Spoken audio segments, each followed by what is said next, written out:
पाशा साहब, तारीख का हिस्सा बननी ये है। मुझे बताइएगा, ये ऑर्डिनेंस जो है प्रैक्टिस एंड प्रोसीजर जो अब चैलेंज हो गया है और अजहर साहब ने उसको चैलेंज किया है हाई कोर्ट में लाहौर, तो मुझे ये बताइएगा ये आपको कितना फीसद इम्कान नज़र आ रहा है कि ये जो है वो इसमें तब्दीली हो जाएगी? सबसे पहले तो मैं अजहर साहब की इस कोशिश की तारीफ करता हूं और मेरी सोच भी इनके साथ है कि ये जो प्रैक्टिस एंड प्रोसीजर एक्ट में तरमीम की गई है master of the roster change करने के लिए, वो ठीक नहीं है, वो दुरुस्त नहीं है। और इस मामले पे मुल्क भर की तमाम बार एसोसिएशंस और बार काउंसिल्स एक पेज पे हैं और सब ने कंडेम किया है और हुकूमत वक्त से ये मुतालबा किया है कि ये तरमीम ख़त्म करें।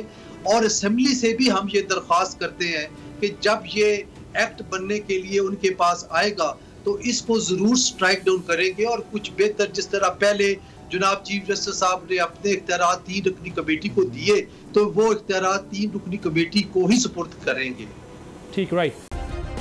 सब्सक्राइब करें और बेल दबाएं ताकि कोई खबर रह न जाए।